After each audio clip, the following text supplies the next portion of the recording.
Hi, I'm Marisa, and you're watching Access Unlimited. I'm here with Joel, lead singer and guitarist for the band Airbourne. We're here at the Black Sheep in Colorado Springs, Colorado, where they'll be performing. They're going to tear it up tonight. Joel, want to start off? How you doing? I'm good. How are you doing? I'm good. So where are you from? Australia.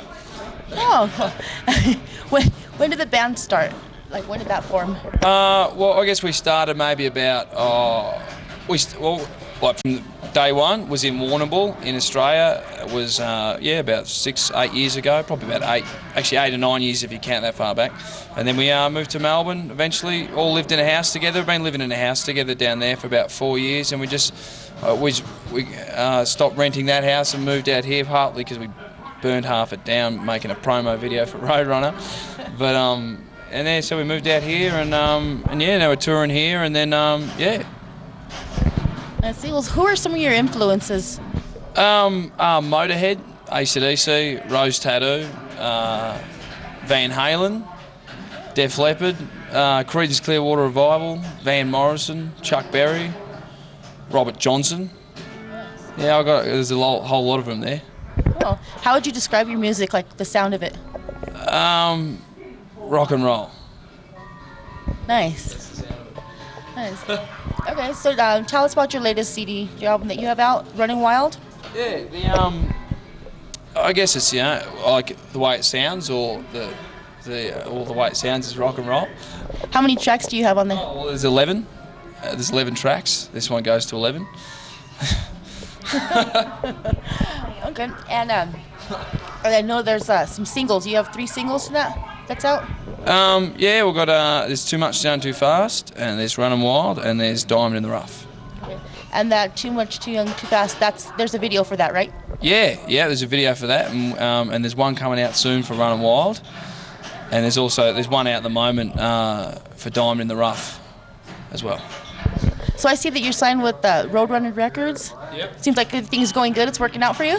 Yeah, no, Roadrunner are great. They're really supportive, and they're just a really good rock and roll label. Like, I mean, they've got a lot of metal bands, but they understand about what it is for a band that's like either a metal band or a rock and roll band. You got to tour, and you got to tour. It's not about just throwing up everything against the wall and hoping it works. It's about getting behind and pushing, and it's good. Yeah, you seem busy a lot. So, like, how far into the tour are you right now?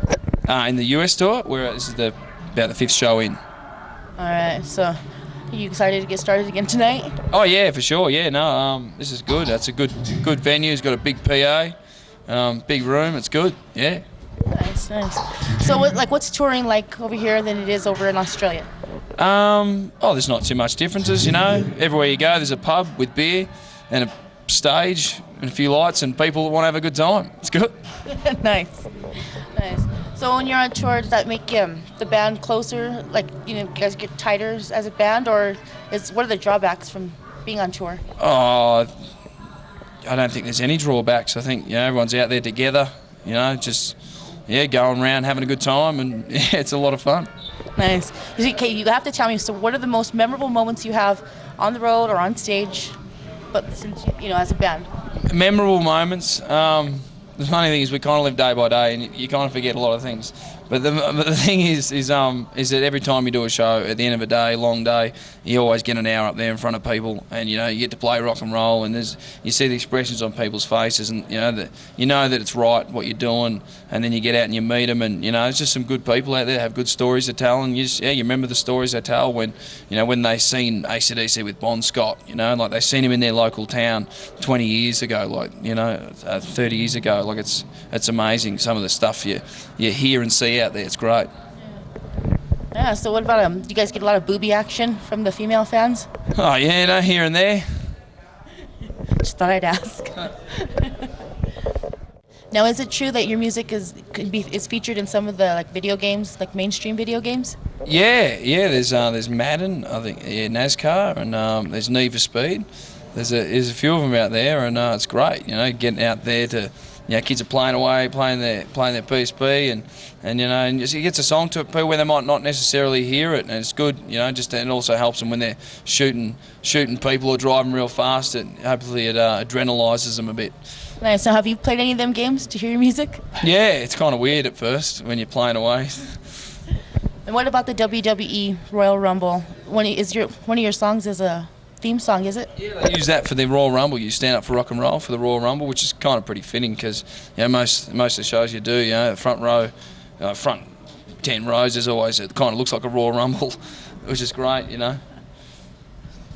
And so, what are the in the future? Like, are you going to do any more videos?